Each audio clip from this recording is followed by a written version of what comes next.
Hello दोस्तों, आराध्या रस academy के यूट्यूब चैनल में आप सभी का स्वागत है। दोस्तों, राजस्थान राज्य कर्मचारी चयन बोर्ड जयपुर द्वारा आयोजित सीईटी 10+2 भर्ती परीक्षा 2024 के नवीनतम पाठ्यक्रम के अनुसार मॉडल पेपर की टेस्ट सीरीज शुरू की गई है, जिसमें अपने 16 मॉडल पेपर है वो कंप्लीट हो चुके हैं। आज अपना इसमें 17 नंबर का मॉडल पेपर है। कुल 150 प्रश्न इसमें शामिल किए गए हैं और हूबहू आपको एसआई पेपर है वो परीक्षा में देखने को मिलेगा। दोस्तों, परीक्षा में जाने से पहले आपको ज्यादा से ज्यादा संख्या में मॉडल पेपर का टेस्ट है वो देकर जाना है, क्योंकि पेपर के अनुरूप आपको डलना पड़ेगा।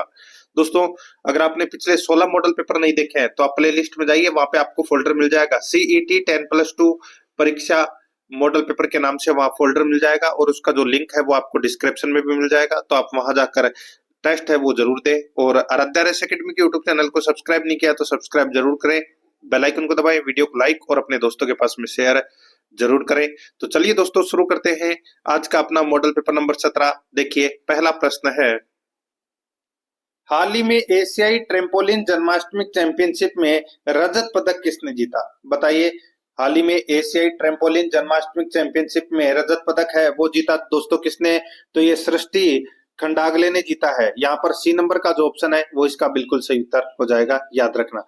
और ये इस जन्माष्टमी चैंपियनशिप में जिम्नास्टिक चैंपियनशिप में दोस्तों ये पदक जीतने वाली पहली भारतीय बनकर इन्होंने इतिहास रचा है। राइट आंसर हो जाएगा यहाँ पे सी नंबर ऑप्शन बिल्कुल सही। सेकंड नंबर का प्रश्न इसमें देखिए, हाल ही में किस अंतरिक्ष कंपनी ने इसरो के प्रणोदन परीक्षण केंद्र पर कलाम 250 का सफलतापूर्वक परीक्षण किया है? बताइए दोस्तों, कहां से कलाम 250 का सफलतापूर्वक परीक्षण किया है? तो इसका राइट आंसर हो जाएगा वो है दोस्तों स्काई रूट एरोस्पेस। स्काई रूट एरोस्पेस ने हाल ही में इसरो के सतीश धवन अंतरिक्ष केंद्र में कलाम 250 का सफलतापूर्वक परीक्षण किया है। तो यहाँ पर अपना इसमें राइट आंसर हो जाएगा वो है सी नंबर का जो ऑप्शन है वो इसका बिल्कुल सही उत्तर हो जाएगा, याद रखना। ठीक है, स्काई रूट एरोस्पेस अंतरिक्ष कंपनी है ये। सी नंबर ऑप्शन बिल्कुल सही। आगे देखिए, फेडरेशन कप 2024 में नीरज चोपड़ा ने स्वर्ण पदक जीता। इसका आयोजन कहाँ किया गया था? दोस्तों, इसका जो आयोजन है वो किया गया था कहाँ पर? तो ये भुवनेश्वर में किया गया था। ठीक है, भुवनेश्वर में दोस्तों ये आयोजित किया गया था। ठीक है, और इसमें जेवेलियन थ्रो खेल में नीरज चोपड़ा ने स्वर्ण पदक है वो जीता। यहाँ पर बी नंबर ऑप्शन बिल्कुल सही। आगे देखिए, हाल ही में भारत के 85वें ग्रैंड मास्टर कौन बने हैं? बताइए, भारत के 85वें ग्रैंड मास्टर कौन बने हैं? तो इसका राइट आंसर हो जाएगा वो है पी श्याम निखिल। पी श्याम निखिल बने हैं दोस्तों। तो यहाँ पर अपना इसमें डी नंबर का जो ऑप्शन है वो इसका बिल्कुल सही उत्तर हो जाएगा। ठीक है, और ये भारत के 85वें ग्रैंड मास्टर बने हैं। यहाँ पर द नंबर ऑप्शन बिल्कुल सही। आगे देखिए, 5 नंबर का प्रश्न है, हाल ही में खबरों में नजर आई मनिका बत्रा किस खेल से जुड़ी है? बताइए, मनिका बत्रा कौन से खेल से जुड़ी हुई है? दोस्तों, इसका राइट आंसर हो जाएगा ये टेबल टेनिस से जुड़ी हुई है। यहाँ पर ए नंबर का जो ऑप्शन है वो इसका बिल्कुल सही उत्तर इसमें हो जाएगा। आगे देखिए, 6 नंबर का प्रश्न है, देखिए, किस गवर्नर जनरल ने सती प्रथा को खत्म किया था? किस गवर्नर जनरल ने सती प्रथा को खत्म किया था? दोस्तों, सभी को पता है, यहाँ पर राजा राम मोहन राय के सहयोग से 1829 में लॉर्ड विलियम बेंटिक ने दोस्तों सती प्रथा को खत्म किया था। तो यहाँ पर डी नंबर का ऑप्शन बिल्कुल सही, लॉर्ड विलियम बेंटिक। ठीक है, डी नंबर ऑप्शन बिल्कुल सही। 7 नंबर का प्रश्न इसमें देखिए, कौन से पॉलिटिकल एजेंट जोधपुर में 1857 के विप्लव में मारे गए थे? बताइए, कौन से पॉलिटिकल एजेंट 1857 के विप्लव में यानी कि 1857 के विद्रोह में मारे गए थे? बताइए, ये भी दोस्तों सभी को पता होगा। इसका जो राइट आंसर हो जाएगा वो है मेक मोशन मारे गए थे दोस्तों। ठीक है, यहाँ पर ए नंबर ऑप्शन बिल्कुल सही, मेक मोशन। आगे देखिए दोस्तों, यहाँ पे 8 नंबर का प्रश्न है, भारतीय सेवक समाज के संस्थापक कौन थे? दोस्तों, भारतीय सेवक समाज के संस्थापक है वो गोपाल कृष्ण गोखले थे। यहाँ पर बी नंबर का ऑप्शन बिल्कुल सही उत्तर हो जाएगा। कब की थी स्थापना? 1915 में की थी दोस्तों। ठीक है, आगे देखिए दोस्तों, यहाँ पे 9 नंबर का प्रश्न है, भारतीय राष्ट्रीय कांग्रेस का लाहौर सत्र किस कारण महत्वपूर्ण था? बताइए दोस्तों, ये जो लाहौर सत्र था भारतीय राष्ट्रीय कांग्रेस का, ये क्यों महत्वपूर्ण था? ये तो आप सभी को दोस्तों पता ही होगा। यहाँ पर आप देख सकते हैं दोस्तों, अपने को बताना है। देखिए इसमें भारत में नागरिक सेवा परीक्षा आयोजित करने का प्रस्ताव पारित किया था। ये गलत दोस्तों, इसमें क्या है, गलत है। ठीक है। और देखिए दोस्तों, यहाँ पे इसमें प्रांतीय चुनावों के बहिष्कार का प्रस्ताव पारित किया था, ये भी गलत है। रोल एक्ट सत्याग्रह शुरू करने का प्रस्ताव किया था, ये भी गलत है। इसमें पूर्ण स्वराज की मांग का प्रस्ताव पारित किया था, ये कथन बिल्कुल सही है दोस्तों। यहाँ पर अपना इसमें राइट आंसर हो जाएगा दोस्तों। देखिए कांग्रेस का 45वां अधिवेशन है, कांग्रेस का 45वां अधिवेशन है, वो दोस्तों कब हुआ था, तो ये 1929 में हुआ था। कहां पर हुआ था, लाहौर में हुआ था। ठीक है।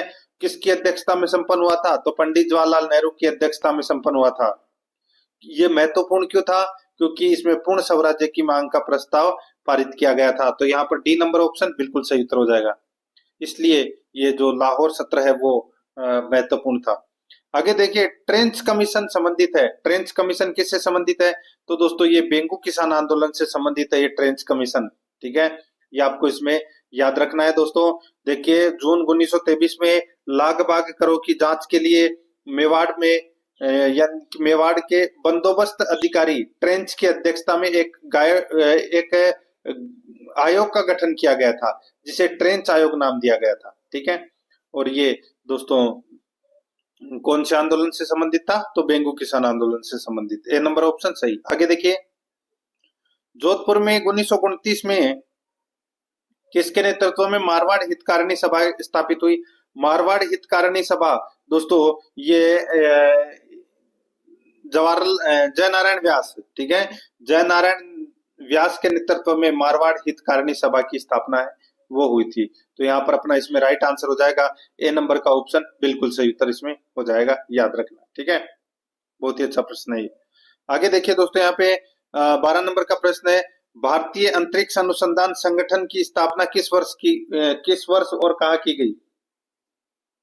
दोस्तों अंतरिक्ष भारतीय अंतरिक्ष अनुसंधान संगठन की स्थापना है वो 1969 ईस्वी में बेंगलोर में की गई।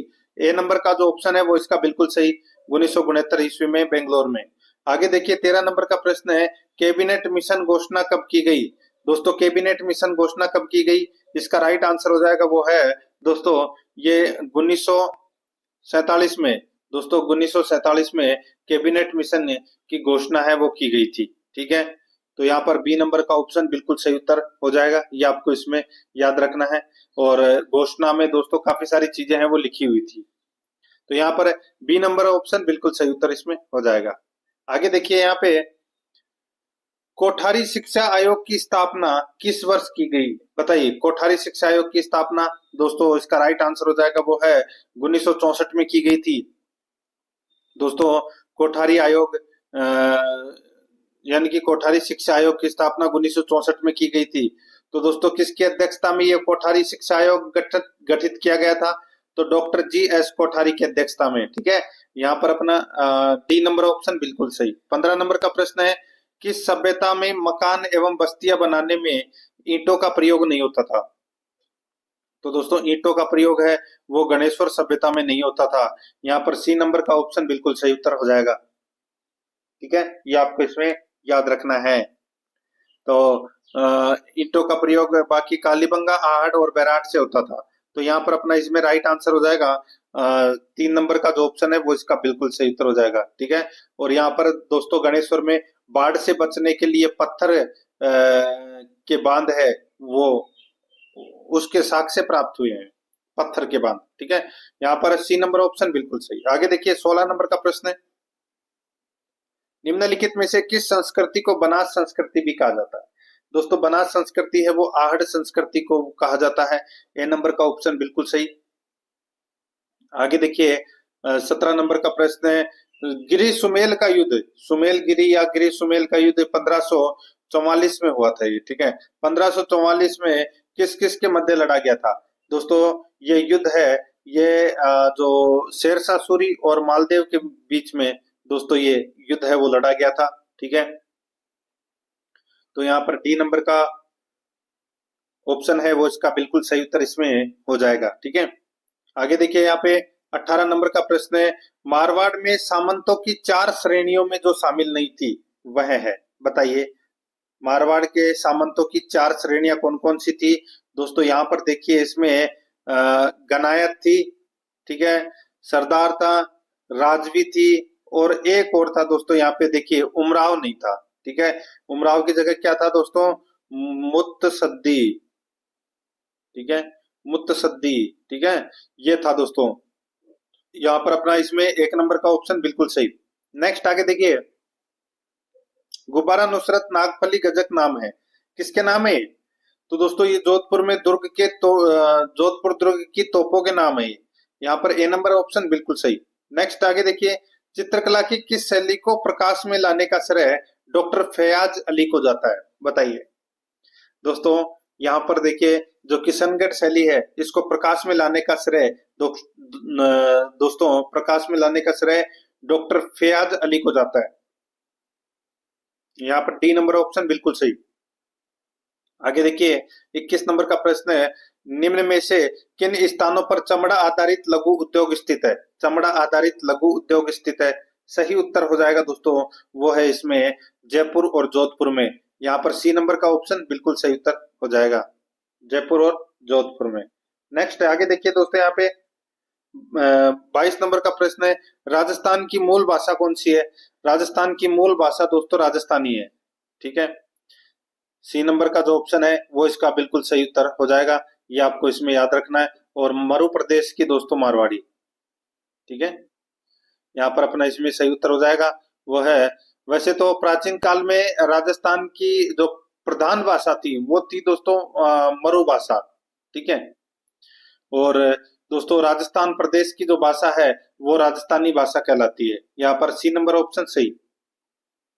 आगे देखिए, नीचे दिए गए विवरण से राजस्थान के मेले की पहचान कीजिए। राजस्थान के मेले की अपने को क्या करना है? पहचान करना है।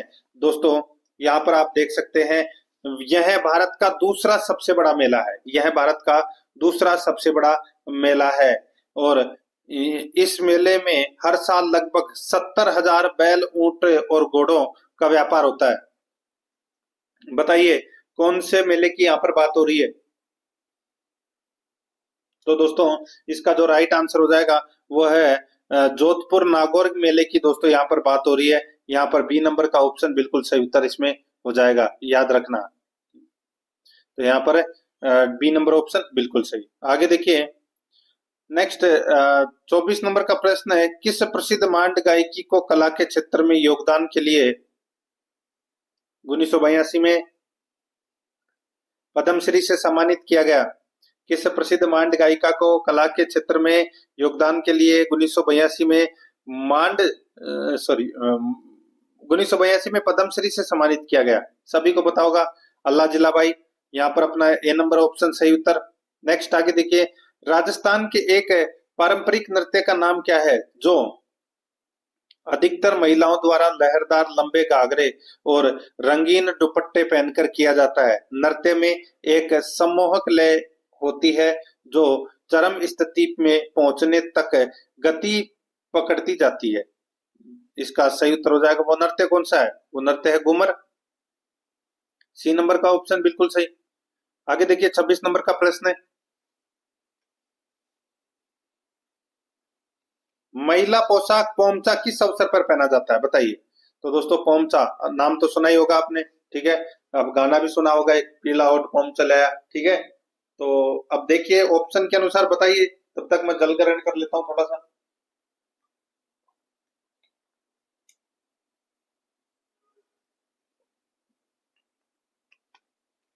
देखिए, जो महिला पोशाक पोमचा है ये किस अवसर पर पहना जाता है? तो ये शिशु के जन्म पर पहना जाता है।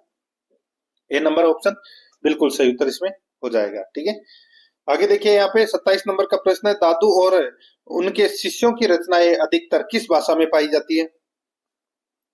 दोस्तों वो है ढूंढानी भाषा में पाई जाती है। यहाँ पर B नंबर ऑप्शन बिल्कुल सही उत्तर इसमें हो जाएगा। नेक्स्ट आगे देखिए, यहाँ पे जाहर पीर के नाम से कौन से लोक देवता को जाना जाता है? सभी को पता होगा, यहाँ पे बात हो रही है दोस्तों गोगा जी की। सही उत्तर हो जाएगा इसमें D नंबर का ऑप्शन बिल्कुल सही। नेक्स्ट आगे देखिए, भरतपुर शहर की स्थापना किसने की? भरतपुर शहर की जो स्थापना है वो दोस्तों महाराजा सूरजमल ने की थी। ठीक है, कब की थी? तो 1733 को, याद रखना 1733 को भरतपुर शहर की स्थापना की गई थी। किसके द्वारा? महाराजा सूरजमल के द्वारा, याद रखना। आगे देखिए, यहाँ पर 30 नंबर का प्रश्न है, मई 1947 को कालीबाई अपने अध्यापक को मुक्त कराने के दौरान पुलिस की गोलियों द्वारा भून दी गई। यह वीरबाला किस जिले की थी? दोस्तों बताइए, ये कालीबाई है, ये दोस्तों कौन से जिले की थी? रास्तापाल कांड हुआ था, आप सभी को पता है। इसका सही उत्तर हो जाएगा वो है ये डूंगरपुर की थी दोस्तों। यहाँ पर बी नंबर का ऑप्शन बिल्कुल सही उत्तर हो जाएगा। यहाँ पर दोस्तों मैं आपको बताऊं, एक रास्तापाल गांव की पाठशाला में अपने अध्यापक श्री सेंगाबाई को मुक्त कराने के प्रयास में दोस्तों इन्होंने अपनी मृत्यु गवा दी। ठीक है, यानी कि इनकी मृत्यु हो गई। तो यहाँ पर अपना इसमें राइट आंसर हो जाएगा, गोलियों से छलनी कर दिया था दोस्तों इनको। तो बी नंबर ऑप्शन बिल्कुल सही, डूंगरपुर। आगे देखिए, बील क्षेत्र में बावजी के नाम से जाने जाते हैं। बील क्षेत्र में बावजी के नाम से दोस्तों कौन जाने जाते हैं? आदिवासियों के मसीहा कहे जाने वाले दोस्तों स्वतंत्रता सेनानी, क्या नाम है उनका? मोतीलाल तेजावत। यहाँ पर बी नंबर का ऑप्शन बिल्कुल सही उत्तर हो जाएगा। आगे देखिए, 32 नंबर का प्रश्न है, सुनेल टप्पा जो मंदसौर जिले का भाग था का राजस्थान में विलय कब हुआ? तो दोस्तों राजस्थान में विलय हुआ था 1 नवंबर 1956 को। ए नंबर ऑप्शन बिल्कुल सही उत्तर हो जाएगा। आगे देखिए, यहाँ पे 33 नंबर का प्रश्न है, भारत के पूर्व पश्चिम तथा उत्तर दक्षिण के विस्तार में अंतर किलोमीटर है। तो दोस्तों पूर्व पश्चिम तथा उत्तर दक्षिण के विस्तार में अंतर कितना है किलोमीटर में? आप सभी को पता है दोस्तों, उत्तर से दक्षिण का जो विस्तार है वो दोस्तों 3214 किलोमीटर है, यानी कि 3214 किलोमीटर।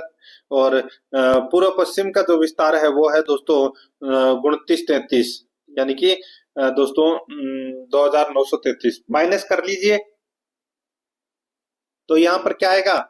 यहाँ पर आएगा दोस्तों इनका अंतर 281। कितना आएगा? 281 किलोमीटर। बी नंबर ऑप्शन बिल्कुल सही। नेक्स्ट आगे देखिए, आम्र वर्षा संबंधित है। तो आम्र वर्षा किससे संबंधित है? दोस्तों ये केरल में होने वाली एक मानसून पूर्व वर्षा है। ठीक है, और ये आम की फसल के लिए अत्यधिक लाभदायक होती है। तो यहाँ पर इसका राइट आंसर हो जाएगा आम की फसल। डी नंबर ऑप्शन बिल्कुल सही। नेक्स्ट आगे देखिए, निम्न में से कौन सी एक प्रायद्वीपीय भारत की नदी नहीं है? प्रायद्वीपीय भारत की नदी कौन सी नहीं है? देखिए सभी को पता चल गया होगा, मैंने नदी का टॉपिक भी करवाया है। आप प्ले लिस्ट में जाओगे तो वहां पे आपको दोस्तों फोल्डर मिलेगा, जैसे कि सीईटी स्नातक कंप्यूटर के नाम से फोल्डर मिलेगा।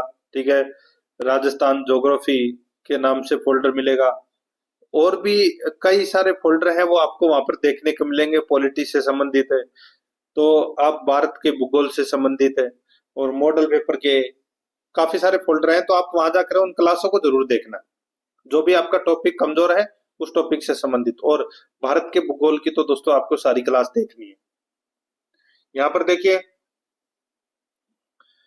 कौन सी एक प्रायद्वीपीय भारत की नदी नहीं है? इसका सही उत्तर हो जाएगा वो है इसमें कोसी। कोसी नदी नहीं है, बाकी गोदावरी, कावेरी और महानदी, ये तीनों प्रायद्वीपीय भारत की नदियां हैं। ठीक है, तो यहाँ पर है बी नंबर ऑप्शन बिल्कुल सही। आगे देखिए, 36 नंबर का प्रश्न है, उष्ण कटिबंधीय आर्द्र सदाबहार वन पाए जाते हैं। कहाँ पर पाए जाते हैं? दोस्तों ये पाए जाते हैं प्रायद्वीपीय पठार पर पाए जाते हैं। यहाँ पर बी नंबर ऑप्शन बिल्कुल सही। नेक्स्ट आगे देखिए, 37 नंबर का प्रश्न है, हरित क्रांति में किसे शामिल नहीं किया गया है? हरित क्रांति में किसे शामिल नहीं किया गया है? इसका सही उत्तर हो जाएगा वो है गांव की सड़कों के सुधार को। गांव की सड़कों के सुधार को शामिल नहीं किया गया है हरित क्रांति में। बाकी बीज की अधिक उपज देने वाली किस्मों को, सिंचाई की अच्छी तरह से विकसित प्रणाली के उपयोग को, खेती में उन्नत तकनीक के उपयोग को। तो यहाँ पर इसका राइट आंसर हो जाएगा वो है ए नंबर ऑप्शन बिल्कुल सही। नेक्स्ट आगे देखिए, भारत के किस राज्य में सबसे पुराना और सबसे बड़ा तेल क्षेत्र मौजूद है? भारत के किस राज्य में सबसे पुराना और सबसे बड़ा तेल क्षेत्र मौजूद है? इसका राइट आंसर हो जाएगा वो है इसमें असम में। यहाँ पर डी नंबर का जो ऑप्शन है वो इसका बिल्कुल सही उत्तर हो जाएगा, असम में। ठीक है, असम में कहां पर है ये? तो दोस्तों असम राज्य के तिनसुकिया जिले में डिगबोई है। ठीक है, वहां पर है। डी नंबर ऑप्शन सही। नेक्स्ट आगे देखिए, केगा नाभिकीय संयंत्र अवस्थित है, बताइए केगा नाभिकीय संयंत्र कहां पर स्थित है? दोस्तों ये स्थित है कर्नाटक में। यहाँ पर बी नंबर ऑप्शन बिल्कुल सही, कर्नाटक में है। नेक्स्ट आगे देखिए, 40 नंबर का प्रश्न है, इनमें से कौन सा एक भारत में लौह इस्पात उद्योग का केंद्र केंद्र नहीं है? बताइए लौह इस्पात उद्योग का केंद्र कौन सा नहीं है? देखिए लौह इस्पात के दोस्तों दुर्गापुर है, भिलाई है, राउरकेला है, भद्रावती है, सेलम है, विजयनगर है। तो यहाँ पर इसका जो राइट आंसर हो जाएगा वो है इसमें कौन सा? तो मंगलोर नहीं है, मंगलोर नहीं है, बाकी इसमें सारे हैं। ठीक है, भिलाई है, आसनसोल है, भद्रावती है। तो यहाँ पर बी नंबर ऑप्शन बिल्कुल सही। नेक्स्ट आगे देखिए, 41 नंबर का प्रश्न है, परिवहन का सबसे सस्ता साधन क्या है? परिवहन का सबसे सस्ता साधन है तो वो है दोस्तों जलमार्ग। ए नंबर ऑप्शन बिल्कुल सही, जलमार्ग। नेक्स्ट आगे देखिए, 42 नंबर का प्रश्न है, निम्नलिखित में से डीग जिले के साथ किन राज्यों की अंतर्राज्यीय सीमाएं लगती हैं? डीग जिले के साथ किन राज्यों की अंतर्राज्यीय सीमाएं लगती है? दोस्तों इसका राइट आंसर हो जाएगा वो है इसमें उत्तर प्रदेश एवं हरियाणा। उत्तर प्रदेश एवं हरियाणा, डी नंबर का जो ऑप्शन है वो इसका बिल्कुल सही उत्तर हो जाएगा। डीग जिला भरतपुर से अलग करके बनाया गया है डीग जिले को, और इस जिले के साथ दोस्तों उत्तर प्रदेश और हरियाणा की सीमा है वो लगती है। यहाँ पर डी नंबर ऑप्शन बिल्कुल सही। अरावली की उच्चतम चोटी है, दोस्तों अरावली की जो उच्चतम चोटी है वो कौन सी है? सभी को पता है गुरु शिखर है, जिसकी ऊंचाई 1722 मीटर है। यहाँ पर अपना इसमें सी नंबर ऑप्शन बिल्कुल सही। नेक्स्ट आगे देखिए, सूची फर्स्ट को सूची सेकंड से सम्मिलित करना है। सूची फर्स्ट में कोपेन का वर्गीकरण है और सूची सेकंड में राजस्थान के जलवायु प्रदेश है। ठीक है, अब दोस्तों यहाँ पर आप देख सकते हैं AW प्रकार की जलवायु, दोस्तों ये कौन सी है? तो ये आर्द्र यानी कि उष्ण कटिबंधीय आर्द्र प्रदेश। तो ये पहले का हो जाएगा तीसरा। ठीक है, और देखिए BSHW ये हो जाएगा दोस्तों, आप सभी को पता है। एक तो है BWHW, तो ये तो आप सीधा शुष्क में चले जाइए, यानी कि उष्ण शुष्क प्रदेश। और BSHW तो ये हो जाएगा अर्ध शुष्क प्रदेश, और CW ये हो जाएगा मानसूनी वर्षा क्षेत्र। यहाँ पर अपना इसमें सही उत्तर क्या हो जाएगा? तो वो हो जाएगा दोस्तों 3-1-4-2। 3-1-4-2 कौन सा ऑप्शन हो जाएगा? ए नंबर का ऑप्शन बिल्कुल सही उत्तर इसमें हो जाएगा। आगे देखिए, राजस्थान में लिग्नाइट कोयला उत्पादन के प्रमुख क्षेत्र स्थित है। लिग्नाइट कोयला उत्पादन के प्रमुख क्षेत्र स्थित है, तो दोस्तों कहां पर स्थित है? तो ये कपूडी, मेरता और बरसिंगसर में ये लिग्नाइट कोयला उत्पादन होता है। तो यहाँ पर अपना इसमें ए नंबर का ऑप्शन बिल्कुल सही उत्तर हो जाएगा। आगे देखिए दोस्तों, यहाँ पे 46 नंबर का प्रश्न है, इनमें से कौन सा जोड़ा सही नहीं है? इनमें से कौन सा जोड़ा सही नहीं है? देखिए, जवाई बांध पाली में है, बिल्कुल सही है। राणा प्रताप सागर बांध चित्तौड़गढ़ में है, बिल्कुल सही है। उमेद सागर बांध भीलवाड़ा में है, बिल्कुल सही है। बजाज सागर बांध डूंगरपुर, गलत हो जाएगा दोस्तों। ये कहां पर है? तो ये बांसवाड़ा में है। कहाँ है? बांसवाड़ा में है, ये माही बजाज सागर बांध है ये। ठीक है, डी नंबर ऑप्शन बिल्कुल सही उत्तर हो जाएगा, माही नदी पर स्थित है ये। नेक्स्ट आगे देखिए, राजस्थान में सर्वाधिक वन क्षेत्रफल वाला जिला कौन सा है? सर्वाधिक वन क्षेत्रफल वाला जिला है वो है उदयपुर। यहाँ पर B number option right answer हो जाएगा। नेक्स्ट आगे देखिए, यहाँ पे 48 नंबर का प्रश्न है, केवलादेव राष्ट्रीय उद्यान स्थित है। ये स्थित है दोस्तों कहां पर? तो ये भरतपुर में स्थित है, बी नंबर ऑप्शन बिल्कुल सही। नेक्स्ट आगे देखिए, राजस्थान में मिट्टी अपरदन का सर्वाधिक क्षेत्र पाया जाता है। मिट्टी अपरदन का सर्वाधिक क्षेत्र पाया जाता है, ये पाया जाता है कहां पर? तो ये हाड़ौती पठार में। यहाँ पर बी नंबर का ऑप्शन बिल्कुल सही उत्तर हो जाएगा, हाड़ौती पठार में। नेक्स्ट आगे देखिए, यहाँ पे राष्ट्रीय खाद्य सुरक्षा मिशन में केंद्रीयांश और एवं राज्यांश का वित्त पोषण अनुपात क्रम से कितना है? राष्ट्रीय खाद्य सुरक्षा मिशन में केंद्र और राज्य का हिस्सा कितना है? मैंने आपको दोस्तों कल परसों में ही बताया था। यहाँ पर इसका जो राइट आंसर हो जाएगा वो है इसमें देखिए 15-16 में तो था 60-40, ठीक है, और अब है वो इसमें 50-50 कर दिया गया है। तो यहाँ पर इसका राइट आंसर हो जाएगा ए नंबर का ऑप्शन बिल्कुल सही, 50-50। नेक्स्ट आगे देखिए यहाँ पे 51 नंबर का प्रश्न है, 2011 की जनगणना के अनुसार राजस्थान में बाल लिंगानुपात कितना है? बाल लिंगानुपात कितना है? वो है दोस्तों 888। यहाँ पर ए नंबर का ऑप्शन बिल्कुल सही, 0 से 6 आयु तक। आगे देखिए यहाँ पे 52 नंबर का प्रश्न है, सीताबाड़ी में किस जनजाति से संबंधित मेला लगता है? तो सही उत्तर हो जाएगा सीताबाड़ी में दोस्तों सहरिया जनजाति से संबंधित मेला लगता है। यहाँ पर सी नंबर का ऑप्शन बिल्कुल सही उत्तर हो जाएगा। नेक्स्ट आगे देखिए यहाँ पे 53 नंबर प्रश्न है, राजस्थान में परमाणु ऊर्जा परियोजना कहाँ पर स्थित है?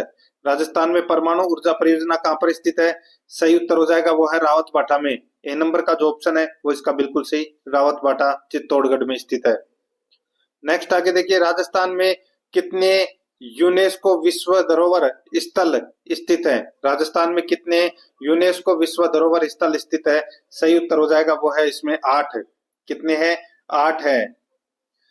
जैसे कि कौन कौन से? तो दोस्तों एक ट्रिक तो आपने सुनी होगी, चीकू, गाजर, आम। इसके अलावा दोस्तों एक केवला देव और एक जंतर मंतर, ठीक है, इनको भी शामिल कर दिया गया। यहाँ पर 8 इसका राइट आंसर हो जाएगा। नेक्स्ट आगे देखिए, राजस्थान में किस वर्ष सड़क नीति की घोषणा की गई? सड़क नीति की घोषणा है ये 1994 में की गई। राजस्थान में सड़क नीति की घोषणा 1994 में। बी नंबर ऑप्शन सही। आगे देखिए, भारतीय संविधान की प्रस्तावना में संशोधन कितनी बार हुआ है? तो प्रस्तावना में संशोधन दोस्तों केवल एक बार हुआ है, और वो हुआ है 42वें संविधान संशोधन में 3 शब्द जोड़े गए थे प्रस्तावना में, समाजवादी, पंथ निरपेक्ष और अखंडता। उसके बाद में दोस्तों कोई कभी भी संशोधन नहीं हुआ, एक बार ही हुआ है। ए नंबर ऑप्शन बिल्कुल सही। आगे देखिए, निम्न में से एक मौलिक अधिकार नहीं है, तो कौन सा एक मौलिक अधिकार नहीं है? देखिए, संवैधानिक औपचारिक अधिकार, संवैधानिक उपचारों का अधिकार मौलिक अधिकार है। संपत्ति का अधिकार पहले मौलिक अधिकार था, लेकिन 44वां संविधान संशोधन 1978 के माध्यम से इसको मौलिक अधिकार से बाहर निकाल दिया और इसको कानूनी अधिकार है वो बना दिया गया, ठीक है। बाकी ये दोनों मौलिक अधिकार है। बी नंबर का ऑप्शन बिल्कुल सही उत्तर हो जाएगा। आगे देखिए, निम्न नीति निर्देशक सिद्धांतों में से कौन सा एक भारतीय संविधान में मूलतः नहीं था? कौन सा एक मूलतः नहीं था? यहाँ पर देखिए, पर्याप्त जीविका साधन का नागरिकों का अधिकार बिल्कुल सही है। निःशुल्क कानूनी सहायता ये गलत हो जाएगा। निःशुल्क कानूनी सहायता ये नीति निर्देशक तत्वों के अंतर्गत बाद में जोड़ा गया था, शुरू में नहीं था,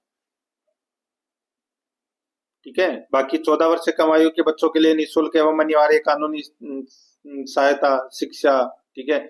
गाय व बछड़े के वध करने पर प्रतिबंध, यहाँ पर इसमें बी नंबर का ऑप्शन बिल्कुल सही उत्तर इसमें हो जाएगा। नेक्स्ट आगे देखिए, भारतीय संविधान में मूल कर्तव्य किस देश के संविधान से लिए गए हैं? मूल कर्तव्य बात कर रहा हूं मैं यहाँ पे मूल कर्तव्य की, तो दोस्तों ये यूएसएसआर, यूएसएसआर यानी कि दोस्तों ये रूस से लिए गए हैं, सीधा सा मैं आपको बताऊं। तो यहाँ पर अपना इसमें राइट आंसर ए नंबर का ऑप्शन बिल्कुल सही उत्तर इसमें हो जाएगा, याद रखना। आगे देखिए, 1773 के विनियमन अधिनियम के दोषों को दूर करने के लिए ब्रिटिश संसद द्वारा पारित अधिनियम, जो ईस्ट इंडिया कंपनी अधिनियम 1784 से भी जाना जाता है। 1773 के विनियमन अधिनियम के दोषों को दूर करने के लिए ब्रिटिश संसद द्वारा पारित अधिनियम, जो ईस्ट इंडिया कंपनी अधिनियम 1784 से भी जाना जाता है, इसका राइट आंसर हो जाएगा वो है पिट्स इंडिया एक्ट। यहाँ पर सी नंबर ऑप्शन बिल्कुल सही, पिट्स इंडिया एक्ट। आगे देखिए, 61 नंबर का प्रश्न है, जनहित याचिका की अवधारणा की उत्पत्ति एवं विकास भारत में किस दशक में हुआ? जनहित याचिका की अवधारणा की उत्पत्ति एवं विकास भारत में किस दशक में हुआ? इसका राइट आंसर हो जाएगा वो है इसमें 1980 में हुआ। 1980 में।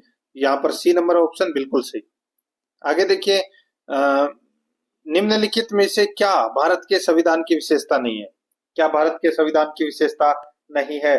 दोस्तों यहाँ पर आप देख सकते हैं, मूलभूत अधिकार है, सत्ता का विभाजन है, एकात्मक प्रणाली है, वो दोस्तों भारतीय संविधान की विशेषता नहीं है, बाकी संघीयता है।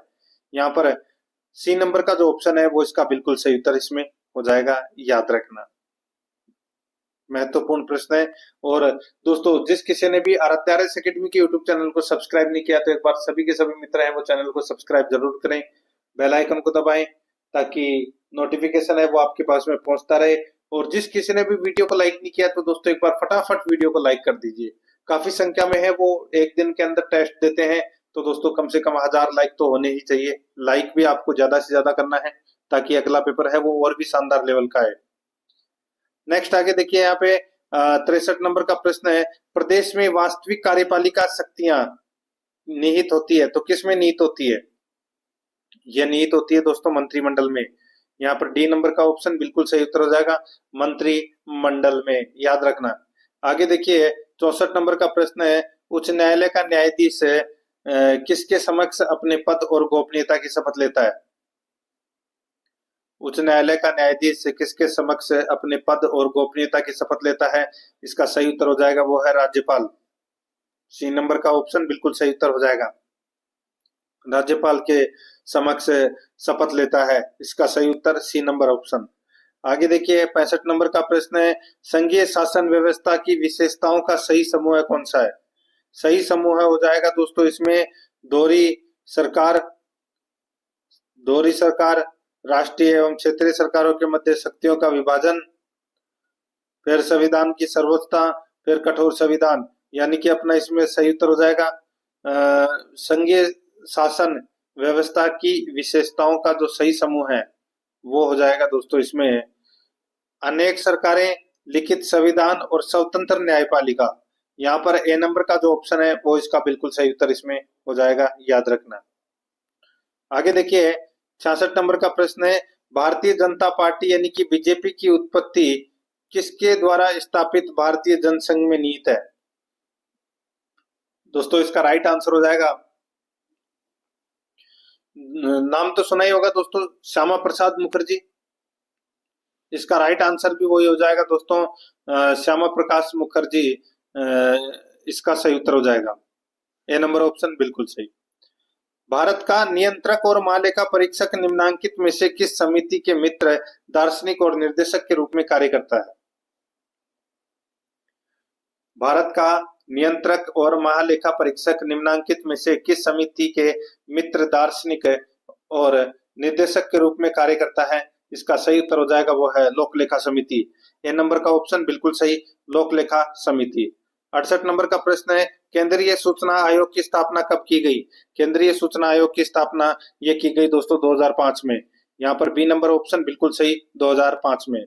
69 नंबर प्रश्न है, सबसे पहले लोकायुक्त की नियुक्ति कहाँ की गई? सबसे पहले लोकायुक्त की नियुक्ति कहाँ की गई? ये की गई दोस्तों महाराष्ट्र में। ए नंबर का ऑप्शन बिल्कुल सही, महाराष्ट्र में। 70 नंबर का प्रश्न है, राष्ट्रीय मानवाधिकार अधिनियम 1993 के अनुसार निम्नलिखित में से कौन इस आयोग के अध्यक्ष हो सकता है? राष्ट्रीय मानवाधिकार अधिनियम 1993 के अनुसार निम्नलिखित में से कौन इस आयोग का अध्यक्ष हो सकता है? कौन हो सकता है? तो केवल सेवानिवृत्त भारत का मुख्य न्यायाधीश ही दोस्तों राष्ट्रीय मानवाधिकार अधिनियम का अध्यक्ष है वो हो सकता है। यहाँ पर दोस्तों ये बी नंबर का ऑप्शन है वो अपना इसमें राइट आंसर हो जाएगा। आगे देखिए यहाँ पे वार्ड सभा अध्यक्ष की अनुपस्थिति में वार्ड सभा की अध्यक्षता कौन करता है? तो वार्ड सभा अध्यक्ष की अनुपस्थिति में वार्ड सभा की अध्यक्षता कौन करता है? तो दोस्तों वार्ड सभा सदस्यों द्वारा अपने में से बहुमत से निर्वाचित सदस्य है वो वार्ड पंच की अध्यक्षता करेगा। यहाँ पर सी नंबर ऑप्शन बिल्कुल सही। नेक्स्ट आगे देखिए, निम्नलिखित में से कौन सा युग्म सही सुमेलित नहीं है? यहाँ पर आप देख सकते हैं अनुच्छेद 154 में राज्य की कार्यपालक शक्तियां हैं, अनुच्छेद 155 में राज्यपाल की नियुक्ति है और अनुच्छेद 156 में राज्यपाल की नियुक्त हेतु योग्यताएं हैं। तो दोस्तों यहाँ पर देखिए इसमें राज्यपाल का कार्यकाल दे रखा है 156 अनुच्छेद में और 163 अनुच्छेद में राज्य मंत्री परिषद दे रखा है। तो यहाँ पर अपना इसमें सही उत्तर हो जाएगा दोस्तों सी नंबर का ऑप्शन बिल्कुल सही, क्योंकि ये युग्म है वो सुमेलित नहीं है। बात करूं मैं यहाँ पे अनुच्छेद 156 की, तो अनुच्छेद 156 में कार्यकाल है और अनुच्छेद 157 और 158 में राज्यपाल की नियुक्ति हेतु योग्यताओं से संबंधित अनुच्छेद है वो 57 और 58। ठीक है, 157 158, यहाँ पर सी नंबर ऑप्शन सही। आगे देखिए राज्य प्रशासन का राजनीतिक प्रमुख होता है। राज्य प्रशासन का राजनीतिक प्रमुख कौन होता है? सही उत्तर हो जाएगा वो है इसमें मुख्यमंत्री। सी नंबर का ऑप्शन बिल्कुल सही, मुख्यमंत्री। नेक्स्ट आगे देखिए 74 नंबर का प्रश्न है, राजस्थान की पहली विधानसभा में कितने सदस्य निर्वाचित हुए थे? राजस्थान की पहली विधानसभा में कितने सदस्य निर्वाचित हुए थे? सही उत्तर हो जाएगा वो है 160 सदस्य है वो निर्वाचित हुए थे, 160 शुरू में। यहाँ पर अपना इसमें सी नंबर ऑप्शन बिल्कुल सही। नेक्स्ट आगे देखिए राजस्थान उच्च न्यायालय के संबंध में निम्नलिखित कथनों पर विचार कीजिए। निम्नलिखित कथनों पर विचार करना है, बताना है कि कौन सा कथन है वो दोस्तों इसमें सत्य है।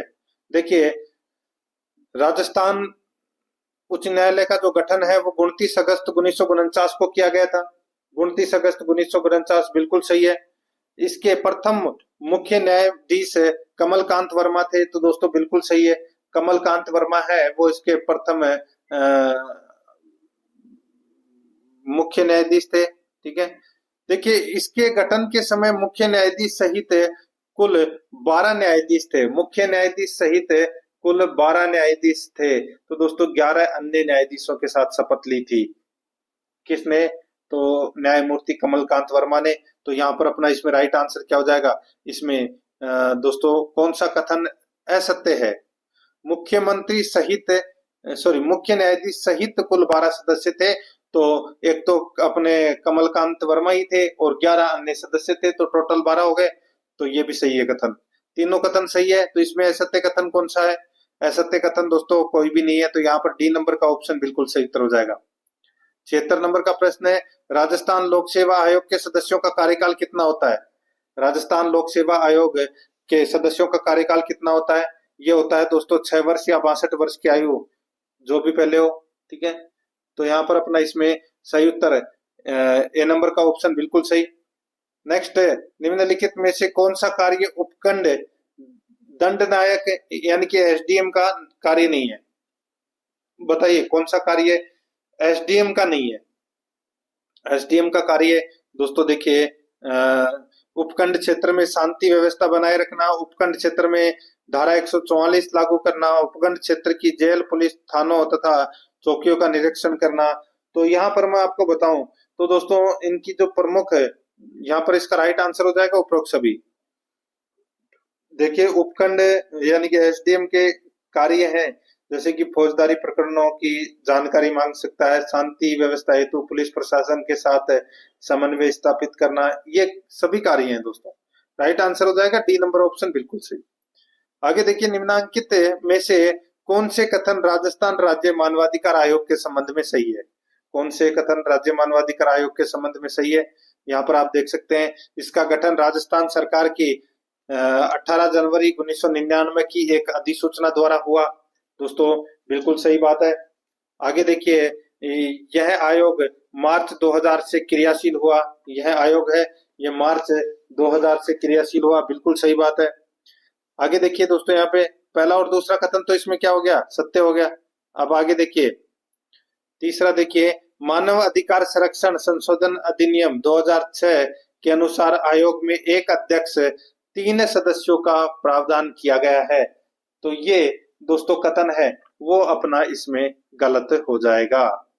यहाँ पर दोस्तों मैं आपको बताऊं बात हो रही है राज्य मानवाधिकार आयोग की, तो इसके अंदर ये जो कथन दे रखा है ये कथन बिल्कुल गलत दे रखा है। इसमें अध्यक्ष और अन्य सदस्य हैं, जिसमें दोस्तों एक अध्यक्ष होता है, इसके अलावा दोस्तों दो सदस्यों का इसमें प्रावधान किया गया है, 3 नहीं 2 सदस्यों का प्रावधान किया गया है। इसके भूतपूर्व अध्यक्षों में से एक उच्चतम न्यायालय के सेवानिवृत्त न्यायाधीश रहे हैं, बिल्कुल सही बात है। तो यहाँ पर इसमें तीसरा कथन गलत हो जाएगा, बाकी 1 2 4 इसमें क्या है, सत्य है, यानी कि बी नंबर का ऑप्शन बिल्कुल सही उत्तर इसमें हो जाएगा। ये आपको इसमें याद रखना है। आगे देखिए यहाँ पे 79 नंबर प्रश्न है, राजस्थान में लोकायुक्त की जांच के दायरे में आते हैं। लोकायुक्त की जांच के दायरे में कौन आता है?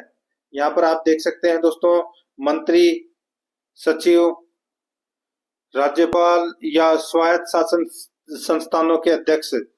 तो यहाँ पर लोकायुक्त की जांच के अंतर्गत है दोस्तों, लोकायुक्त की जांच के अंतर्गत है। इसके अंदर दोस्तों मंत्री, सचिव, स्वायत्त शासन संस्थानों के अध्यक्ष आते हैं इसके जांच के दायरे में, ठीक है।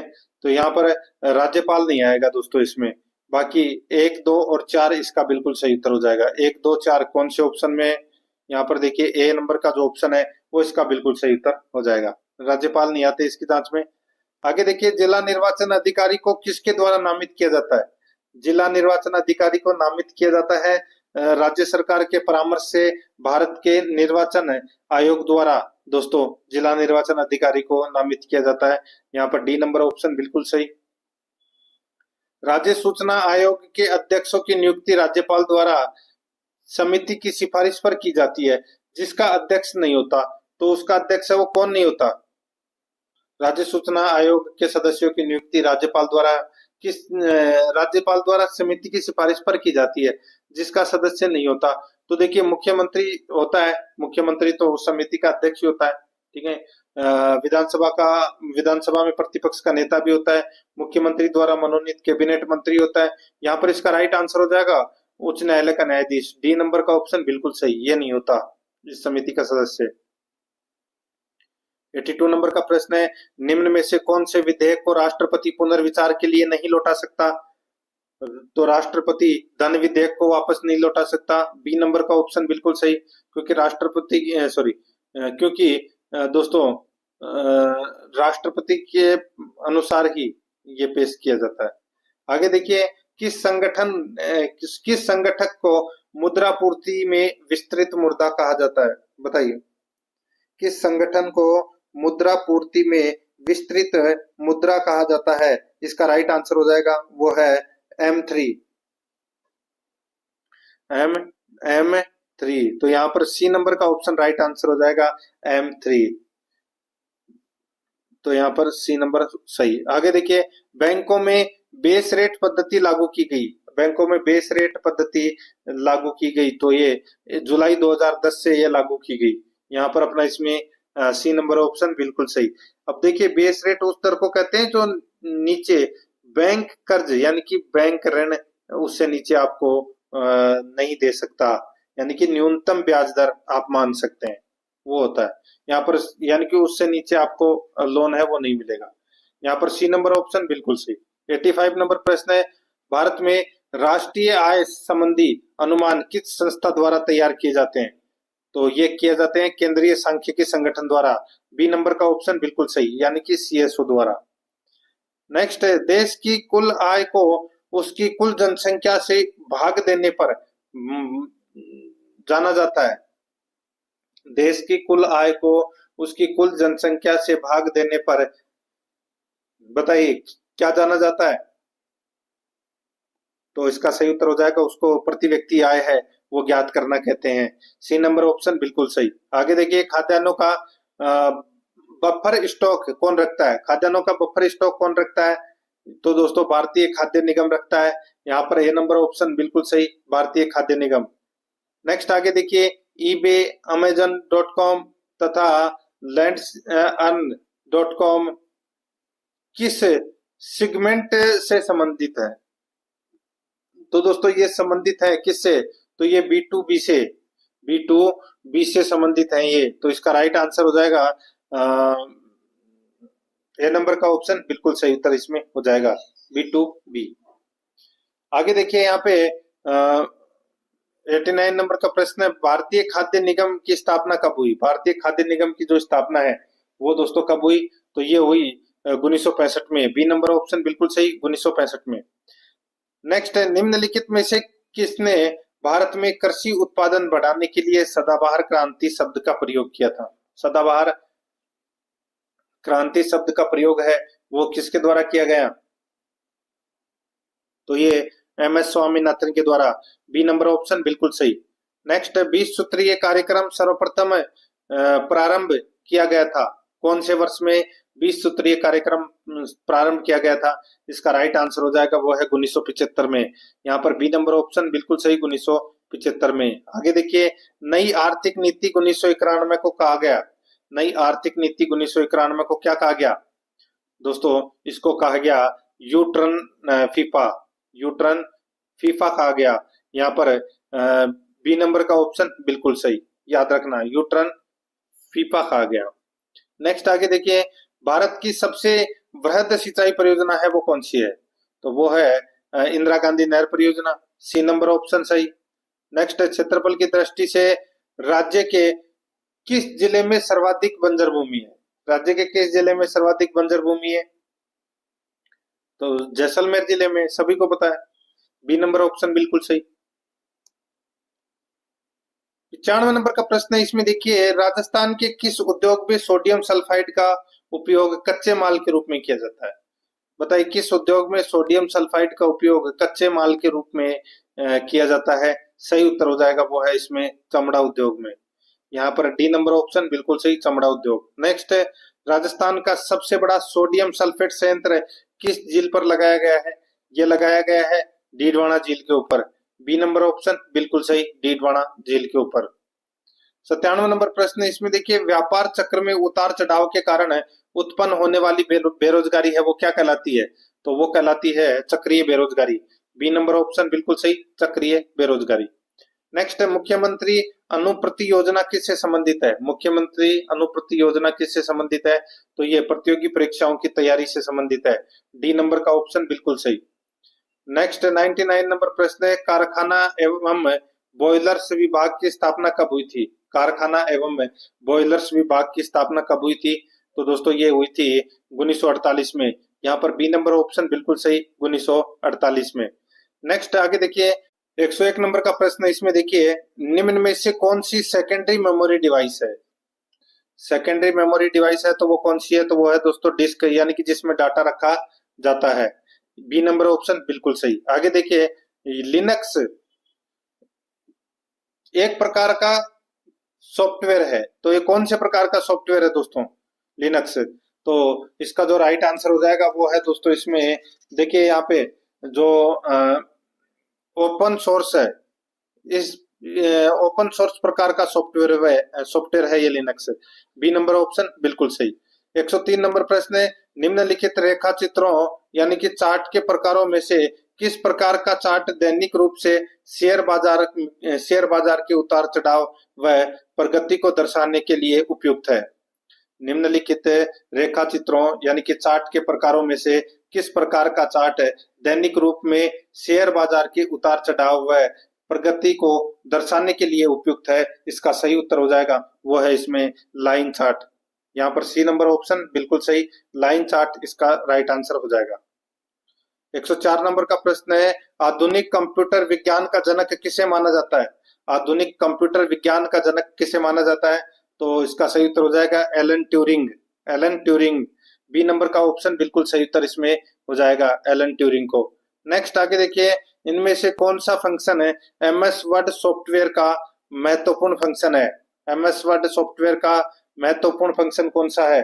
यहाँ पर आप देख सकते हैं दोस्तों, इसमें डॉक्यूमेंट की रचना करना, एडिट करना, सेव करना और प्रिंट करना। ये कथन बिल्कुल सही है, पहला नंबर का यही अपना सही उत्तर हो जाएगा। आगे देखिए, सॉरी, इसमें देखिए पहला तो कथन सही है, बाकी भी और भी सही है। डॉक्यूमेंट के अंदर टेक्स्ट को कॉपी करना, पेस्ट करना, मूव करना, डिलीट करना, टेबल्स की रचना करना और एडिटिंग करना, ये सभी एमएस वर्ड की विशेषता है। तो इसका राइट आंसर हो जाएगा ए नंबर ऑप्शन बिल्कुल सही। आगे देखिए, निम्न पर विचार कीजिए। निम्न पर अपने को क्या करना है? विचार करना है। बताना है कि दोस्तों इसमें कौन सा इसमें सत्य है। ठीक है, कोट भाषा में अपने को उत्तर देना है। देखिए, जैव ईंधन के उपयोग से उपरोक्त मुद्दों में से किसमें मदद मिलेगी, किसमें मदद मिलेगी, वो अपने को दोस्तों यहाँ पर बताना है। देखिए यहाँ पे, वनों की कटाई और मिट्टी के कटाव से निपटने के लिए, विश्व को बेहतर खाद्य सुरक्षा प्रदान करने के लिए, जैव विविधता के संरक्षण के लिए, जैव ईंधन के उपयोग से उपरोक्त मुद्दों में से आपको किसमें मदद मिलेगी। तो दोस्तों देखिए, जैव ईंधन को डीजल ईंधन के रूप में अपन मान सकते हैं। इसका उपयोग है वो जैसे कि हाइड्रोजन की जरूरत, तेल को साफ करना, खाना पकाने के लिए तेल के रूप में काम करना। तो यहाँ पर इसका जो राइट आंसर हो जाएगा वो हो जाएगा दोस्तों, इनमें से कोई भी सत्य नहीं है, तो इसका राइट आंसर हो जाएगा डी नंबर का ऑप्शन बिल्कुल सही। आगे देखिए, इम्प्लांटेशन, इम्प्लांटेशन किसकी प्रक्रिया है, इम्प्लांटेशन किसकी प्रक्रिया है, इसका राइट आंसर हो जाएगा वो है एक गर्भाशय के लाइनिंग से युग्मनज का जुड़ना। एक गर्भाशय के लाइनिंग से युग्मनज का जुड़ना, ये इम्प्लांटेशन प्रक्रिया है। यहाँ पर बी नंबर का जो ऑप्शन है वो इसका बिल्कुल सही उत्तर हो जाएगा। आगे देखिए, पीएम 2.5 दर्शाने वाली वायु की गुणता अधिक खतरनाक होती है। तो यह अधिक खतरनाक होती है दोस्तों वृद्ध पुरुषों और महिलाओं के लिए। तो यहाँ पर ए नंबर का ऑप्शन बिल्कुल सही उत्तर हो जाएगा। नेक्स्ट आगे देखिए, यहाँ पे निम्नांकित में से क्रायोबैंक XC2 संरक्षण के लिए कौन सी गैस सामान्यतः प्रयोग होती है। तो कौन सी गैस सामान्यतः प्रयोग होती है, तो वो होती है दोस्तों नाइट्रोजन। ए नंबर का ऑप्शन बिल्कुल सही, नाइट्रोजन। नेक्स्ट आगे देखिए, निम्न में से कौन सा राजस्थान का पहला सुपर तापीय पावर प्लांट है। कौन सा राजस्थान का पहला सुपर तापीय पावर प्लांट है, इसका सही उत्तर हो जाएगा वो है सूरतगढ़ सुपर तापीय पावर प्लांट है।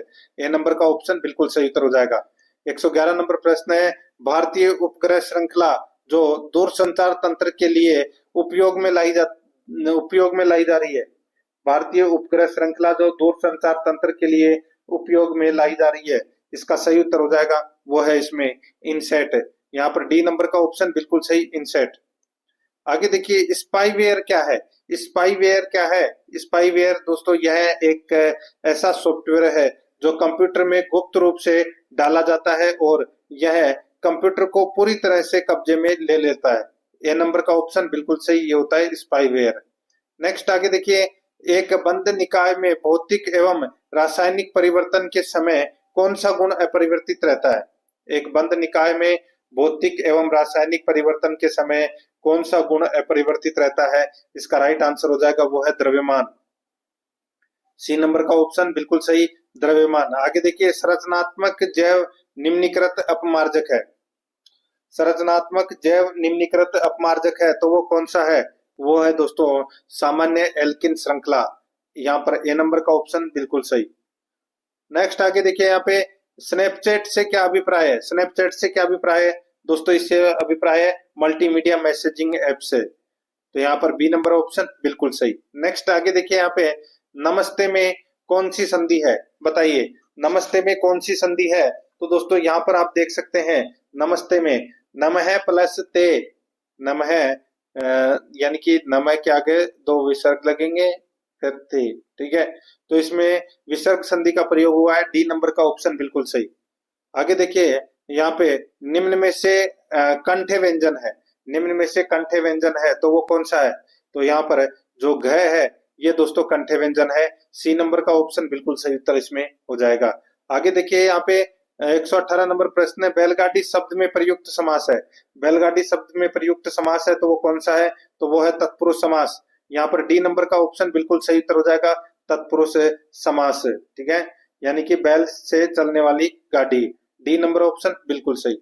नेक्स्ट आगे देखिए, भार मुक्त करने के लिए अंग्रेजी का समानार्थक परिभाषिक शब्द क्या होगा।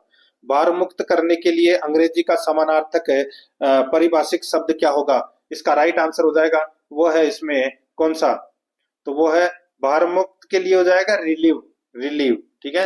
यहाँ पर डी नंबर का ऑप्शन बिल्कुल सही, रिलीव। नेक्स्ट आगे देखिए, सही अर्थयुक्त शब्द युग्म कौन सा नहीं है, वो अपने को बताना है।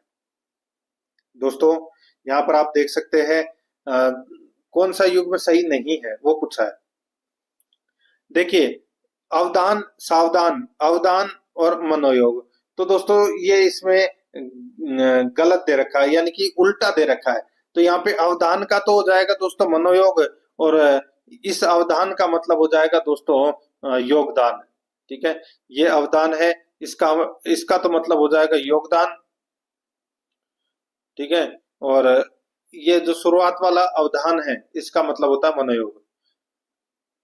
तो यहाँ पर बी नंबर ऑप्शन बिल्कुल सही उत्तर हो जाएगा। नेक्स्ट आगे देखिए, निम्नलिखित में से किस वाक्य में अपूर्ण सकर्मक क्रिया नहीं है? अपूर्ण सकर्मक क्रिया नहीं है, तो कौन से में नहीं है? तो देखिए यहाँ पे आपको पता चल गया होगा, वह गाने से लुभाता है, वह गाने से लुभाता है, ये क्रिया है, वो अपूर्ण सकर्मक क्रिया नहीं है। तो यहाँ पर अपना इसमें राइट आंसर क्या हो जाएगा, यानी कि कोई काम यहाँ पे पूरा नहीं हुआ है। तो यहाँ पर अपना इसमें ए नंबर का ऑप्शन बिल्कुल सही उत्तर इसमें हो जाएगा, ये आपको इसमें याद रखना है। आगे देखिए दोस्तों, यहाँ पे प्रेस विज्ञप्ति क्या है? प्रेस विज्ञप्ति क्या है? तो दोस्तों प्रेस विज्ञप्ति है, ये सरकारी आदेश, प्रस्ताव या निर्णय होता है, उसको बोलते हैं प्रेस विज्ञप्ति। सी नंबर ऑप्शन बिल्कुल सही। राष्ट्रभाषा समिति वर्धा के आग्रह पर पहली बार अखिल भारतीय स्तर पर हिंदी दिवस कब मनाया गया? तो दोस्तों हिंदी दिवस है वो कब मनाया गया? इसका राइट आंसर हो जाएगा दोस्तों, सभी को पता होगा ये तो, 14 सितंबर 1953 को पहली बार दोस्तों हिंदी दिवस है वो मनाया गया। सी नंबर ऑप्शन बिल्कुल सही। उपनाम शब्द में उपसर्ग है, उपनाम शब्द में उपसर्ग है, तो इसमें दोस्तों उपसर्ग है, कौन सा? उप। यहाँ पर ए नंबर ऑप्शन बिल्कुल सही। नेक्स्ट आगे देखिए, निम्नांकित में से किस मुहावरे का अर्थ है? निम्नांकित में से किस मुहावरे का अर्थ है? कार्य समाप्ति में देर होना, कार्य समाप्ति में देर होना मतलब दिल्ली दूर होना, दिल्ली दूर होना। यहाँ पर अपना इसमें सी नंबर का ऑप्शन बिल्कुल सही उत्तर इसमें हो जाएगा। अब दोस्तों अपन इंग्लिश ग्रामर से संबंधित प्रश्न है वो देख लेते हैं।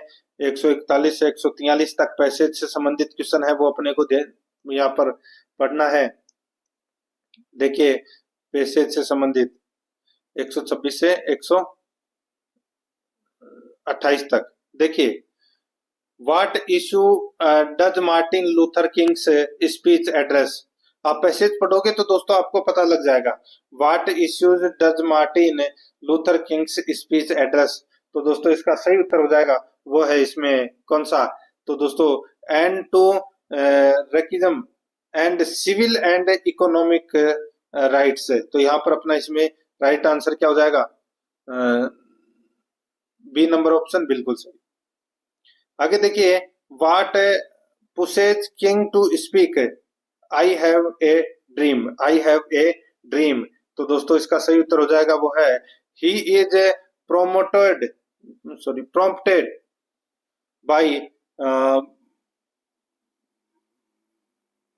बाई दोस्तों महालिया जैक्सन। तो यहाँ पर अपना इसमें बी नंबर ऑप्शन बिल्कुल सही उत्तर हो जाएगा। ये आप पैसेज पढ़ोगे तो दोस्तों ऑटोमेटिक आपके पास में आंसर निकल कर आ जाएगा। ये from the last paragraph give one word for to live. तो यहाँ पर इसका सही उत्तर हो जाएगा दोस्तों, यहाँ पे लिव का अर्थ हो जाएगा दोस्तों डिपार्ट। क्या हो जाएगा? डिपार्ट। तो यहाँ पर डिपार्टेड इसका सही उत्तर हो जाएगा। ए नंबर ऑप्शन बिल्कुल सही, डिपार्टेड।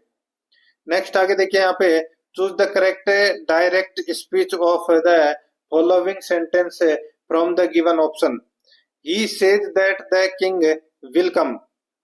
सही उत्तर हो जाएगा दोस्तों इसमें, वो है he says the king will come. तो यहाँ पर इसका right answer D number option बिल्कुल सही।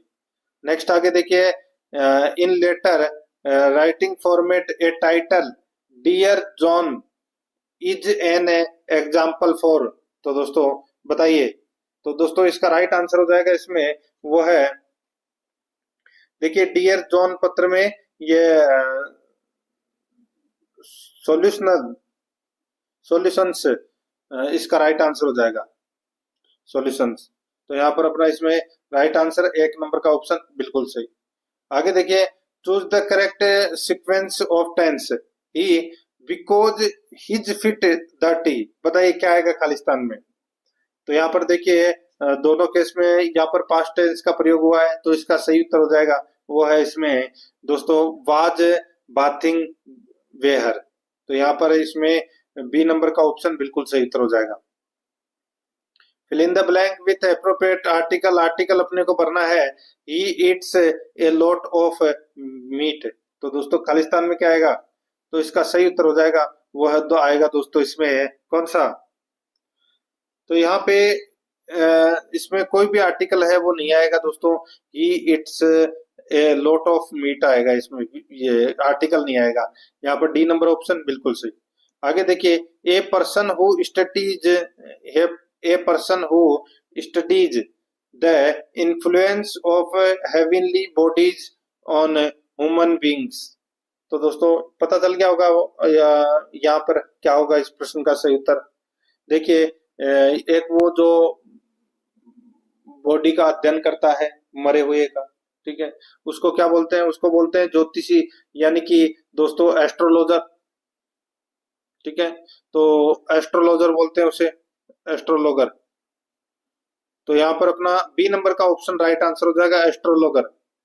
नेक्स्ट आगे देखिए खालिस्तान भरना है, fill in the blank choosing the correct preposition from the given option से। His house is the mall, क्या आएगा, इसका सही उत्तर हो जाएगा वो है इसमें देखिए इसमें आएगा बिसाइड, बी नंबर ऑप्शन बिल्कुल सही, बिसाइड। नेक्स्ट आगे देखिए choose the correct indirect speech of he said to her if what you say is true I must go to the police. बताइए दोस्तों इसका राइट आंसर हो जाएगा, इनडायरेक्ट आंसर होगा दोस्तों इसमें he said that if what she said was true he must go to the police. यहाँ पर बी नंबर का ऑप्शन बिल्कुल सही उत्तर इसमें हो जाएगा। आगे देखिए 136 नंबर का प्रश्न है। अब जो प्रश्न है ये देखिए, श्रीमान एक्स सोचता है, श्रीमान एक्स सोचता है कि उसका वजन 65 किग्रा से ज्यादा है, ठीक है। श्रीमान एक्स सोचता है कि उसका वजन 65 किग्रा से ज्यादा है, परंतु 72 किग्रा से कम है। उसका भाई सोचता है कि एक्स का वजन 60 किग्रा से ज्यादा परंतु 70 किग्रा से कम है। उसकी माता सोचती है कि उसका वजन 68 किग्रा से ज्यादा नहीं है। निम्न में से एक्स का कौन सा संभावित वजन होगा ताकि सभी का अनुमान सही हो, यानी कि सभी का अनुमान है वो आप 68 भी सोच के देखोगे तो सभी का सही है, ठीक है। तो यहाँ पर इसका जो राइट आंसर क्या हो जाएगा, देखिए 69 तो हो नहीं सकता। क्यों नहीं हो सकता, क्योंकि दोस्तों एक में 68 किग्रा से ज्यादा इसमें दे नहीं रखा, ठीक है, उसकी माता सोचती है। तो इसका जो राइट आंसर हो जाएगा वो हो जाएगा दोस्तों इसमें देखिए 67 किग्रा के अंदर सारे आ रहे हैं। अगर मैं 67 किग्रा लूं तो दोस्तों देखिए उसका भाई सोचता है कि 65 किग्रा से ज्यादा है और 72 किग्रा से कम है, तो 67 किग्रा आ गया उसी के अंदर। एक्स सोचता है कि 60 किग्रा से ज्यादा है, 70 से कम है, तो 67 में आ गया। उसकी माता सोचती है कि उसका वजन 68 किग्रा से ज्यादा नहीं है, तो दोस्तों सीधा सा है इसमें 68 किग्रा से ज्यादा नहीं है, तो यहाँ पर 67 ये सही है, ठीक है। बाकी देखिए 67 भी दे रखा है, 68 भी दे रखा है, तो ये तो बाकी तो तीन तो हो ही नहीं सकते। यहाँ पे 67 है वो इसका राइट आंसर हो जाएगा, बी नंबर ऑप्शन सही। आगे देखिए दो त्रिभुजों के क्षेत्रफल का अनुपात 4:3 तथा ऊंचाइयों का अनुपात 3:4 है। इसके आधार की लंबाइयों का अनुपात क्या होगा वो अपने को यहाँ पर बताना है। दोस्तों देखिए दोनों त्रिभुजों के आधार का अनुपात ज्ञात करना है, तो सीधा सा है क्षेत्रफलों का अनुपात बटे ऊंचाइयों का अनुपात। तो दोस्तों क्षेत्रफलों का अनुपात कितना है, 4:3, ठीक है, बटे ऊंचाइयों का अनुपात कितना है, तो ऊंचाइयों का है दोस्तों 3:4, ठीक है। बस दोस्तों 3 तिया 9, सॉरी ये 4 है, ये ऊपर वाला 3 नहीं है, 4:3 है। 4 दोस्तों क्या है, 4:3 क्षेत्रफलों का अनुपात बटे ऊंचाइयों का अनुपात कितना है, 3:4। तो यहाँ पर कितना हो गया 9, और ये कितना हो गया 16, यानी कि 9:16 हो गया। ठीक है, तो यहाँ पे अभिष्ट अनुपात उल्टा हो जाएगा दोस्तों, यहाँ पे 16:9। यहाँ पर ए नंबर का ऑप्शन बिल्कुल सही उत्तर हो जाएगा। नेक्स्ट आगे देखिए, यदि 6 आदमी 96 कुर्सियां 8 दिन में बनाते हैं। ठीक है दोस्तों, 6 आदमी 96 कुर्सियां 8 दिन में बनाते हैं, तो 18 आदमी 4 दिन में कितनी कुर्सियां बनाएंगे, बताइए दोस्तों।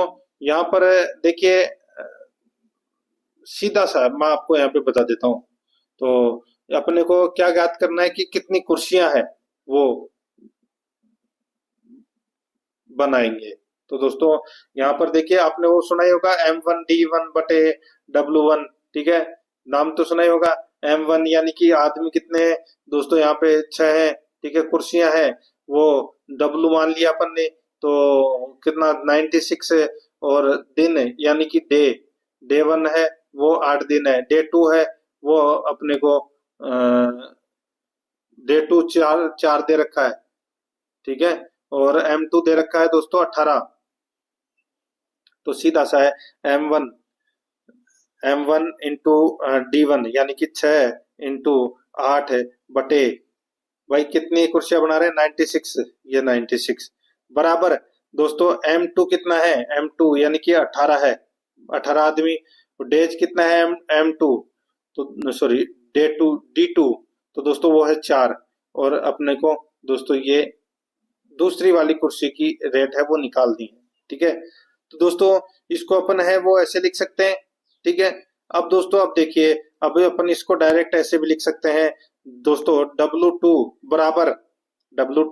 बराबर देखिए क्रॉस में करोगे तो यहाँ पे 96 इंटू 4 इंटू 18 बटे 6 इंटू 8, बस इसको काट लीजिए। इसको काटोगे तो दोस्तों देखिए ये कितनी बार 6 से कटा, तो ये 1 और 6 16 बार कटा।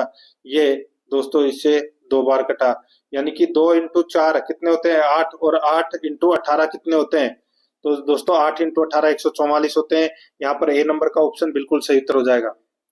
आगे देखिए, कोई धनराशि 8 वर्षों में स्वयं की तिगुनी हो जाती है, यह धनराशि कितने वर्षों में स्वयं की 5 गुना होगी, जबकि ब्याज की दर साधारण है, ब्याज की दर है वो साधारण है। तो दोस्तों सीधा सा है, आप ऑप्शन उठा के कर लीजिए। ठीक है, सीधा सा आपके पास में राइट आंसर निकल कर आ जाएगा दोस्तों, इसमें 16 वर्ष। ठीक है, यानी कि कोई भी धनराशि 8 वर्षों में स्वयं की स्वयं की तिगुनी हो जाती है। ठीक है, स्वयं की तिगुनी हो जाती है। यह धनराशि कितने वर्षों में स्वयं की 5 गुना होगी, तो दोस्तों 16 वर्षों में। ठीक है, डी नंबर ऑप्शन सही। आगे देखिए, एक दुकानदार अपने सामान पर क्रय मूल्य से 20% अधिक अंकित करता है, यानी कि क्रय मूल्य 100 रुपए है तो अंकित कितना करेगा 120, और फिर अंकित मूल्य पर 10% की छूट दे देता है, यानी कि 12 रुपए की छूट दे देता है। तो 120 में से 12 गए तो कितने बचे 108, तो यहाँ पर 8% वो लाभ कमा रहा है। तो यहाँ पर अपना इसमें डी नंबर ऑप्शन बिल्कुल सही। आगे देखिए, निम्नलिखित वक्तव्यों को पढ़े और दी गई जानकारी के अनुसार अपने को यह तय करना है कि कौन सा निष्कर्ष है वो तर्कसंगत रूप से अनुसरण करता है या नहीं करता। वक्तव्य देखिए दोस्तों, यहाँ पे कुछ मेज पुस्तकें हैं, कुछ मेज है वो दोस्तों क्या है पुस्तकें हैं, कुछ मेज है वो पुस्तकें हैं। ठीक है, सभी पुस्तकें कुर्सियां हैं, तो दोस्तों सभी पुस्तकें हैं वो क्या है कुर्सियां हैं।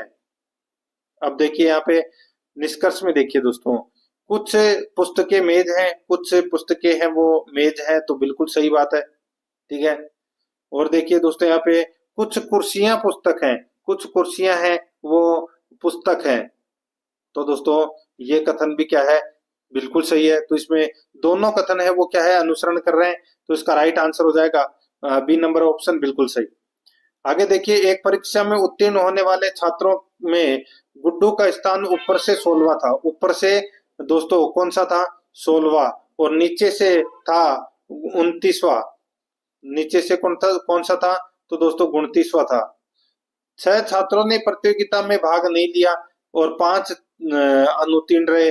तो दोस्तों सीधा सा 29 प्लस 16 करके अपने को 1 माइनस करना है। ठीक है, तो 29 और 16 कितने होते हैं? 45। 45 माइनस 1 तो 44। तो ये हो गए टोटल। ठीक है, अब उसमें 6 छात्रों ने प्रतियोगिता में भाग नहीं लिया, तो प्लस 6 करोगे तो कितना हो गया? 50। और 5 छात्र है वो अनुत्तीर्ण रहे, तो यहाँ पर उनको भी प्लस कर दीजिए। कितने हो गए? 55। तो यहाँ पर बी नंबर ऑप्शन बिल्कुल सही। आगे देखिए, यहाँ पे ऊपर दिए गए अनुक्रम को देखकर बताइए कि कौन से अक्षर निम्न समूह का हिस्सा नहीं है। दोस्तों अब देखिए, इस प्रश्न को छोड़ दीजिए, वो हिस्सा है ऊपर दे नहीं रखा। आगे देखिए, दी गई संख्या श्रेणी का अगला पद है वो क्या होगा? अगला पद कौन सा होगा? देखिए यहाँ पे पहले रूट 0.1 था, फिर 0.1, फिर 0.1। ठीक है, तो ऐसे करके यहाँ पे 0.01 के बाद में क्या आएगा? तो इसमें आएगा दोस्तों 0.1 और फिर रूट 0.1। ठीक है, तो यहाँ पर ए नंबर का ऑप्शन बिल्कुल सही उत्तर इसमें हो जाएगा।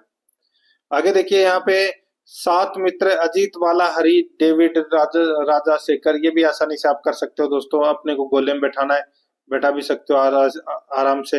यहाँ पे देखिए, शुगर UXIDT, ठीक है, के रूप में लिखा जाता है। यहाँ पे वीट को ये लिखा जाता है। तो गेन को क्या लिखा जाएगा दोस्तों? गेन को देखिए, ये GRAIN। तो यहाँ पर आप देखिए दोस्तों, इसको किस प्रकार लिखा जाएगा? तो यहाँ पर देखिए, एस को यूं लिखा गया है, एस को यूं लिखा गया है, यानी कि 2 प्लस किया गया है। ठीक है, 2 प्लस किया गया है। फिर यू को लिखा गया एक्स, तो इसमें 3 प्लस किया गया है। फिर जी को लिखा है दोस्तों आई, तो इसमें 2 प्लस, यानी कि एक बार प्लस 2 किया गया है, एक बार प्लस 3, फिर एक बार वापस 2 प्लस किया गया है। ठीक है, फिर वापस 3 प्लस, फिर 2 प्लस, ऐसे। अब दोस्तों देखिए, यहाँ पे जी में आप 2 प्लस करोगे तो क्या आएगा? आई आएगा। और आर में 2 प्लस करोगे, 2 प्लस करोगे तो RST।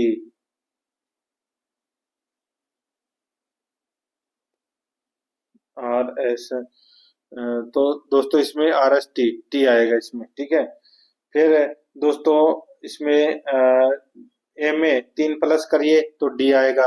तो यहाँ पर ITD कौन से ऑप्शन में है? तो देखिए, इस इन तीनों 2 में है, तो यहाँ पर ITDLP इसका राइट आंसर हो जाएगा दोस्तों। बी नंबर ऑप्शन बिल्कुल सही। आगे देखिए, निम्नलिखित में से कौन सा विकल्प दिए गए चित्र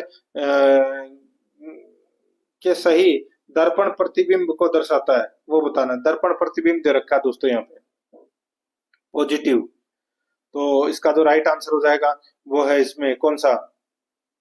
तो इसका सही उत्तर हो जाएगा दोस्तों, वो है इसमें, देखिए पॉजिटिव का दोस्तों इसमें प्रतिबिंब होगा वो, आप दर्पण प्रतिबिंब में अगर आप देखोगे, ठीक है, तो दोस्तों इसमें कौन सा आएगा? देखिए ये चौथा ऑप्शन इसमें गलत दे रखा है। ठीक है, तो अगर मैं आपको बताऊं यहाँ पर, ठीक है, अगर मैं आपको यहाँ पर बताऊं तो दोस्तों इसमें आप देख सकते हैं, देखिए पॉजिटिव, तो पी है वो दोस्तों कहां पर चला जाएगा? लास्ट में चला जाएगा। सॉरी, देखिए यहाँ पर ये दर्पण प्रतिबिंब दोस्तों इसमें नीचे रखा गया है। ठीक है, दर्पण प्रतिबिंब नीचे रखा गया है, तो पी है वो दोस्तों क्या हो जाएगा? उल्टा हो जाएगा। तो ये देखिए बी, ये गलत हो गया, थोड़ा सा मिस्टेक है दोस्तों इस प्रश्न में, इसको छोड़ देना। 148 नंबर का प्रश्न है, इसमें देखिए प्रश्न चिन्ह की जगह सही आकृति का चयन किए हैं, तो दोस्त कीजिए। तो यहाँ पे प्रश्न आकृति दे रखी है, तो उत्तर आकृति क्या होगी दोस्तों? अपने को यहाँ पर बताना है कि इस प्रश्नवाचक चिन्ह पे कौन सी आकृति आएगी। तो यहाँ पर दोस्तों ये तीसरे नंबर की आकृति आएगी, 3 नंबर ऑप्शन। तो कूट भाषा में अगर अपन देखें तो ए नंबर का ऑप्शन इसका राइट आंसर हो जाएगा। आगे देखिए, उस विकल्प का चयन करें जो तीसरे पद से उसकी प्रकार संबंधित है जिस प्रकार दूसरा पद पहले पद से। देखिए मछली, पलवक, ठीक है, तो मछली है, ठीक है, ये पलवक मतलब गति करने वाली वस्तुओं पर निर्भर होती है पानी के अंदर। तो मेंढक है वो कीट पर निर्भर होता है। यहाँ पर बी नंबर ऑप्शन बिल्कुल सही। आगे देखिए, यहाँ पे तर्क देखिए, एक चुनाव के दौरान विपक्षी दल ने कहा कि पिछले 5 वर्षों में कीमतों में वृद्धि को देखें। मान्यताएं देखिए, इस बार हमारे दल को सत्ता में मौका दे। यदि आप सत्ता के लिए इस दल को दोबारा चुनेंगे तो कीमतें बढ़ती रहेंगी। तो दोस्तों, कौन सा अंतर्निहित है? तो इसमें कोई भी अंतर्निहित नहीं है दोस्तों।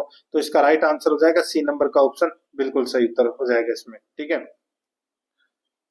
तो दोस्तों ये मैंने आज आपको मॉडल पेपर 17 है वो कंप्लीट करवा दिया है। प्रश्न कैसे लगे कमेंट में जरूर बताएं, और आराध्या रेस एकेडमी के यूट्यूब चैनल को सब्सक्राइब जरूर करें, बेल आइकन को दबाएं, वीडियो को लाइक और अपने दोस्तों के पास में शेयर जरूर करें।